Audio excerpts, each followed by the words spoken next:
नमस्कार दोस्तों, मारवाड़ दर्शन में आपका स्वागत है। और हमारा खास कार्यक्रम बातचीत में हमारे साथ आज लाडनू क्षेत्र की एक ऐसी शख्सियत मौजूद है जिनसे हम आपको परिचय करवाना चाह रहे हैं। हमारे साथ है लाडनू क्षेत्र के आशु सिंह जी, आज हमारे स्टूडियो में आए हैं। आपको बता दें कि इस क्षेत्र के भारतीय इंजीनियरिंग सर्विस में लगने वाले पहले व्यक्तित्व के धनी है जो कि आशु सिंह जी लाचड़ी है। साथ ही आपको बता दें कि इस क्षेत्र के प्रथम IITian है आशु सिंह जी लाचड़ी और इस क्षेत्र का गौरव है आशु सिंह जी लाचड़ी, जो कि भारतीय BRO में इस समय उप महानिदेशक के पद को सुशोभित कर रहे हैं। साथ ही आपको बता दें कि वर्तमान में ही इन्होंने राजस्थान गौरव अवार्ड से इन्हें नवाजा गया है। साथ ही 2 बार राष्ट्रपति द्वारा ये सम्मानित हुए हैं। ऐसी शख्सियत से हम आपको मुलाकात करवा रहे हैं, कोई परिचय के मोहताज नहीं है। हमारे साथ आशु सिंह जी है। आशु सिंह जी, आपका हमारे स्टूडियो में बहुत बहुत स्वागत, अभिनंदन। थैंक यू, धन्यवाद इनानिया जी। मारवाड़ चैनल पर मुझे बुलाने के लिए आपका बहुत बहुत शुक्रिया और धन्यवाद। Thank you sir. अब सर, मैं सबसे पहले युवाओं में और ख़ासकर स्टूडेंट्स में आपसे बहुत सारे प्रश्न पूछने की इच्छा है। आपके जीवन से बहुत कुछ ऐसा अनुभव है आपके जीवन का जो स्टूडेंट्स और युवा लेना चाहते हैं, क्योंकि अभी कुछ 2-3 रोज पहले ही जब आप एक कबड्डी प्रतियोगिता में यहाँ भाग ले रहे थे, तब वहाँ के एक युवा ने आपसे मिलने की इच्छा जाहिर की थी और वो आपसे प्रभावित था। नहीं, प्रत्येक युवा इस क्षेत्र का आपसे प्रभावित है, देश का युवा आपसे प्रभावित है, क्योंकि आप इस क्षेत्र के प्रथम IITian है। तो सर, आपकी कैसे शिक्षा रही, कहाँ से आपने शिक्षा ग्रहण की, क्या आपका सफ़र रहा, पूरा आप हमें बताइए। प्रारंभिक शिक्षा मेरे गांव में हुई 8वीं तक लाचड़ी और मीठड़ी में। उसके बाद में मौलासुर और सुजानगढ़ में हुई। फिर मैं MBM इंजीनियरिंग कॉलेज जोधपुर में चला गया था, वहाँ से मैंने BE ऑनर्स में की। उसके बाद में IIT दिल्ली से मैंने MTech किया और मैंने MBA भी कर लिया है ह्यूमन रिसोर्सेज मैनेजमेंट में। उसके बाद में अभी मैं PhD कर रहा हूँ इंजीनियरिंग में, और PhD में मेरी ऑलमोस्ट PhD ख़त्म हो चुकी है, एक्सेप्ट फाइनल वाइवा जो महीने 1.5 महीने में वो भी ख़त्म हो जाएगा। और इस हिसाब से मैं क्षेत्र से शुरू से ही मैं जुड़ा हुआ हूँ और इस एरिया का मैं पहले, जैसे बताया आपने, पहला IITian हूँ और भारतीय इंजीनियरिंग सेवा में मेरा पहले ही अटैम्प्ट में 1990 में सिलेक्शन हो गया था और मैं बॉर्डर रोड्स ऑर्गेनाइजेशन में चला गया था। जी सर, जैसे आपने बताया कि आप इस क्षेत्र के प्रथम IITian थे और उसके बाद आपको भारतीय इंजीनियरिंग सर्विस में आप पोस्टेड हो गए, और अभी आप जिस ऑर्गेनाइजेशन में काम कर रहे हैं और वो ऑर्गेनाइजेशन भी बहुत ख़ास है, तो उसमें आपके कौन से कार्य रहते हैं और किस तरह का आपके ऑर्गेनाइजेशन का काम रहता है, उसके बारे में बताइए।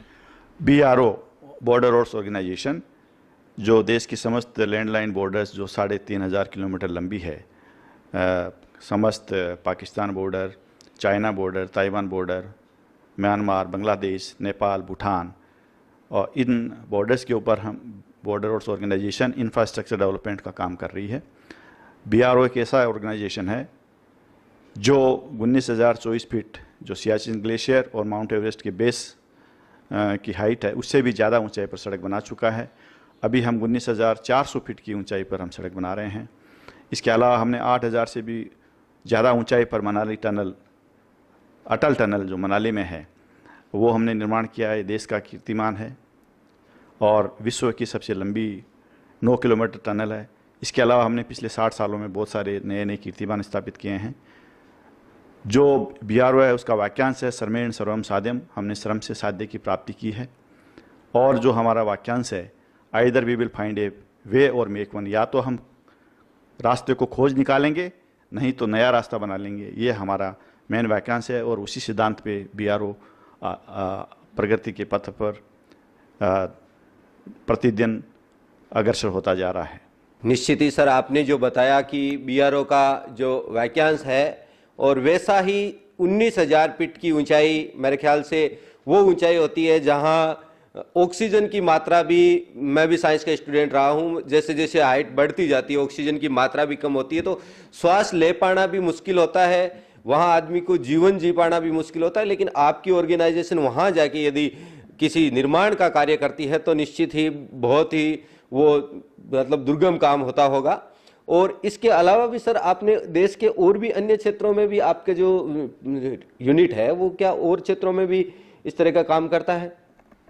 देखो, जैसा मैंने बताया कि बॉर्डर रोड्स ऑर्गेनाइजेशन अभी देश की सीमाओं के ऊपर ही काम कर रहा है। ये एक ऐसा ऑर्गेनाइजेशन है जो मिनिस्ट्री ऑफ डिफेंस के अंडर में आता है और यूनिफॉर्म फोर्स है। देश की जितनी यूनिफॉर्म फोर्सेज हैं वो देश की सुरक्षा में लगी हुई है, लेकिन ये एक ऐसी यूनिफॉर्म फोर्स है BRO जो देश के निर्माण में लगी हुई है।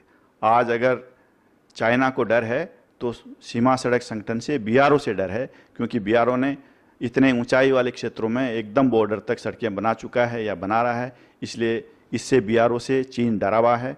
और हम आने वाले समय में भी 2-3 साल में चाइना को सड़कों के निर्माण में या इंफ्रास्ट्रक्चर निर्माण में बॉर्डर्स के ऊपर जो हम जिस गति से काम कर रहे हैं उसको हम चुनौती देने वाले हैं। बहुत ही आपने सुगमता से सारी चीज़ें बताई। अब मैं आपसे सर जानना चाहूँगा कि आप इस क्षेत्र के, पहला नागौर जिला था लेकिन अभी अपना जिला भी डीडवाना कुचामन हो गया है, तो नागौर जिले के भी और आप इस डीडवाना कुचामन जिले के और पूरे कहे तो इस मारवाड़ के, हमारा चैनल भी जैसे मारवाड़ है तो मैं तो कहूँगा कि आप हम मारवाड़ के गौरव है। तो आपको अब तक कौन कौन से अवार्ड के द्वारा नवाजा गया है, कौन कौन से अवार्ड आपको किस किस क्षेत्र में मिले हैं सर, उससे बताएं। देखो, अवार्ड्स की मेरी फेहरिस्त बहुत लंबी है। मेरे को राष्ट्रपति से 2 बार अति विशिष्ट सेवा मेडल और विशिष्ट सेवा मेडल मिल चुका है। मुझे राजस्थान गौरव का अवार्ड मिल चुका है। मुझे इंस्टीट्यूशन ऑफ इंजीनियर्स बॉडी द्वारा एमिनेंट इंजीनियर का अवार्ड मिल चुका है। मुझे ह्यूमन प्राइड संस्था द्वारा ग्लोबल प्राइड का अवार्ड मिल चुका है।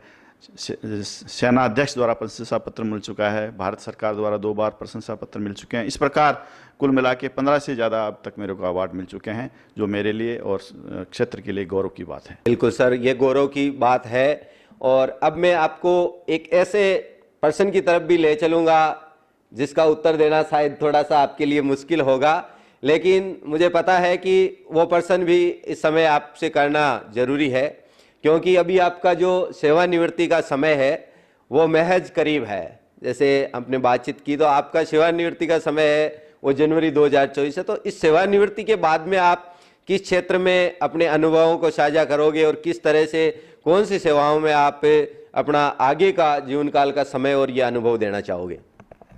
रानिया जी, मैंने 33-34 साल देश की सेवा की है। पहाड़ों पर रखे बहुत ही डिफ़िकल्ट एंड दुर्गम इलाकों में मैंने सेवा की है, और अब मैं रिटायरमेंट के नज़दीक आ गया हूँ। तो मैं समझता हूँ कि राजनीति से बढ़कर कोई सेवा नहीं है। राजनीति में ही रहकर मैं समाज सेवा करना चाहता हूँ। जिस निस्वार्थ भाव से मैंने अभी तक देश सेवा की है, उसी भावना के साथ ईमानदारी से मैं समाज की सेवा करना चाहता हूँ, क्षेत्र के वासियों की सेवा करना चाहता हूँ, लाडनों के लोगों की सेवा करना चाहता हूँ। सर, राजनीति से बड़ा कोई सेवा का मंच नहीं हो सकता, क्योंकि राजनीति के मंच पे रहकर आदमी सेवा भी कर सकता है और कहे तो हर तरह से लोगों की भावनाओं को समझ के उसके अनुकूल कार्य किए जा सकते हैं। तो इस समय आपसे एक प्रश्न मैं और ले चलूँगा, तो यदि आप राजनीति में जब भी सेवानिवृत्ति के बाद या जैसे भी आप आते हो तो आपकी जो भावना है कौन से संगठन के साथ जुड़ी हुई है और किस संगठन के साथ आप मिलके आगे का काम करना चाहोगे? और इस समय जो लाडनू की जनता है वो आपको काफ़ी, यहाँ आपका नाम चर्चा में है, लोग आपको यहाँ से विधानसभा में भी देखना चाहते हैं, तो उस संदर्भ में आपका क्या ख्याल है? देखो, लाडनू के लिए मेरे पास बहुत सारे स्वप्न हैं। एक कहावत है, if you can dream it you can do it. अगर आप सपना देख सकते हो तो सपने को पूरा भी कर सकते हो। मैंने भी बहुत सपने लिए हैं ज़िंदगी में और उस सपनों को पूरा भी किया है। मेरा लाडनू के वासियों के लिए भी बहुत सारे सपने हैं। कुछ मेरे जो सपने हैं या जो मैंने प्लानिंग की हुई है, मेरे दिमाग में बैठाई हुई है, उनको मैं बताना चाहूँगा 2-4 इश्यूज़ को। कि जैसे मैं गाँव में जाता हूँ तो गाँव में सामुदायिक भवन नहीं है। वहाँ पर जो शादी ब्याह के प्रोग्राम होते हैं, छोटे मोटे दूसरे टाइप के फंक्शंस होते हैं, तो आज भी वहाँ पर गाँव में तकलीफ़ है। तो सामुदायिक भवन बनने चाहिए गाँव में। बड़े जो कस्बे हैं लाडनू तहसील के, उन कस्बों में अंदर जाने से वाहन जाने में दिक्कत होती है, ट्रैफिक की समस्या रहती है, तो वहाँ पर बाईपास बननी चाहिए। और इस हिसाब से जैसे लाडनू की बात करूँ तो लाडनू में एक रिंग रोड होना चाहिए ताकि शहर के अंदर बड़े वाहनों को ना घुसना पड़े।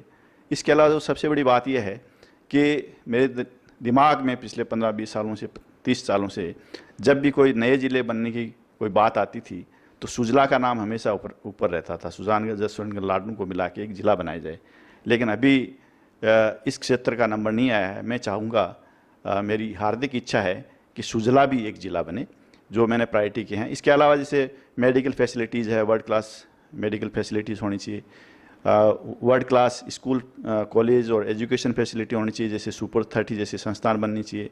या लाडनू का अगर मैं बात करूं तो लाडनू क्षेत्र में मेरी परिकल्पना है कि जैसे भारत की तर्ज पर ईस्ट वेस्ट और नॉर्थ साउथ कॉरिडोर बने हुए हैं, गोल्डन क्वाड्रिलेटरल बने हुए हैं, उसी तर्ज के ऊपर अगर लाडनू में भी गोल्डन क्वाड्रिलेटरल और east west north south corridor जैसी अगर इंफ्रास्ट्रक्चर डेवलपमेंट हो तो इससे यहाँ के लोगों का बहुत भला फायदा होगा और उनको सुगमता होगी।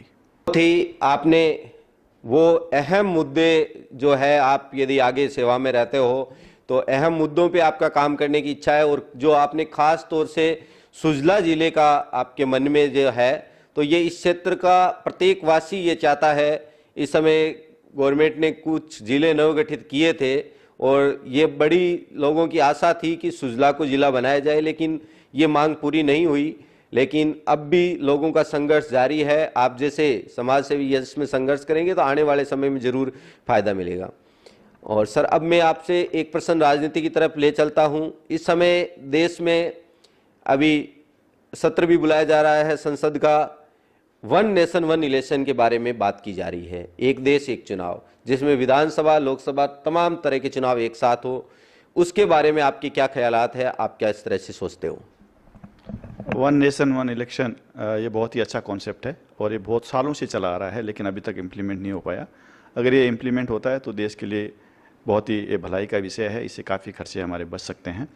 और जैसा कि मैं उत्तराखंड में था एज ए चीफ इंजीनियर, तो चारधाम परियोजना, 4 धाम है वहाँ पर उत्तराखंड में, गंगोत्री, यमुनोत्री, बद्रीनाथ और केदारनाथ। उसके लिए हमारे यशस्वी प्रधानमंत्री श्री नरेंद्र मोदी जी ने स्कीम शुरू की थी 4 धाम की। उसमें मेरा अहम रोल था, जो प्रधानमंत्री जी का ड्रीम प्रोजेक्ट भी था, जो काफ़ी हद तक अभी पूरा हो गया। और उसमें हमारा कंट्रीब्यूशन, प्रोजेक्ट शिवालिक जो मैं जिसको हेड कर रहा था उत्तराखंड में, उसका अहम योगदान था। तो उसी से मैं प्रभावित हूँ, प्रधानमंत्री जी की नीति और रीति से, जो देश भावना से, जो देश का नाम ऊँचा किया है उन्होंने विदेशों में। तो इसलिए मैं उस पार्टी का बहुत ही कदर करता हूं और उसी पार्टी से संबंधित रहूंगा फ्यूचर में।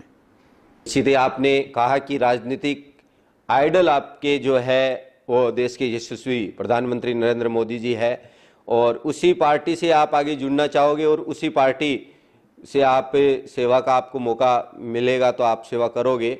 और अभी सर विधानसभा चुनाव है, 2023 में होने की बात है, लेकिन अभी यदि बिल आता है, वन नेशन वन इलेक्शन की बात होती है, तो चुनाव आगे भी जा सकते हैं या फिर दिसंबर में भी हो सकते हैं। तो यदि ये चुनाव दिसंबर में होते हैं तो आप क्या इसमें टिकट की मांग करोगे? और यदि पार्टी आपको टिकट देती है या टिकट की बात आती है तो क्या आप वीआरएस लेओगे या क्या आपका प्लानिंग? देखो, यहाँ की जनता की डिमांड है कि मैं क्षेत्र में आऊँ और जनता ही मेरा प्रचार कर रही है, जनता जनार्दन ही मेरे साथ है। इसलिए अगर पार्टी मेरे को सिलेक्ट करती है तो मैं वीआरएस जल्दी ले लूँगा, उसमें कोई दिक्कत नहीं है और सक्रिय रूप से भाग लूँगा। निश्चित ही इस क्षेत्र के ऐसे विभूति है हमारे आशु सिंह जी, और जिससे प्रत्येक युवा से लेके बुजुर्ग तक सभी प्रभावित है। आज पूरी विधानसभा में कहे या लाडनू क्षेत्र में कहे तो प्रत्येक व्यक्ति के मुंह पर लफ्ज पे कोई नाम है तो वो एक ही नाम है, आशु सिंह, आशु सिंह, आशु सिंह। हर व्यक्ति आपसे मिलना चाहता है, हर व्यक्ति आपको देखना चाहता है, हर व्यक्ति आपसे इंस्पायर होना चाहता है।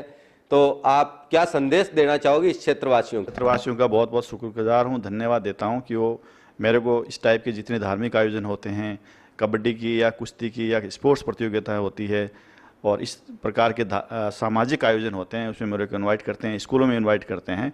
मैं शुक्रगुजार हूँ उन लोगों का और उनके साथ में मैं अपनी भागीदारी निभाता हूँ, उनको बढ़ चढ़ कर भाग लेता हूँ उसमें, और मैं बच्चों को भी बहुत अच्छे अच्छे टिप्स बताता हूँ सफलता के, और ये मेरे लिए सौभाग्य की बात है। धन्यवाद। धन्यवाद सर, आज हमारे आज स्टूडियो में आप आए और जनता तक आपने अपनी बात को पहुंचाने की कोशिश की। फिर हम आशु सिंह जी से मुलाकात करते रहेंगे और अपनी जो खास कार्यक्रम है बातचीत वो चलता रहेगा। इसी तरह की और बहुत सारी शख्सियतों से हम आपको मिलाते रहेंगे। हमारे चैनल मारवाड़ दर्शन को सब्सक्राइब करें। धन्यवाद। जय हिंद, जय भारत।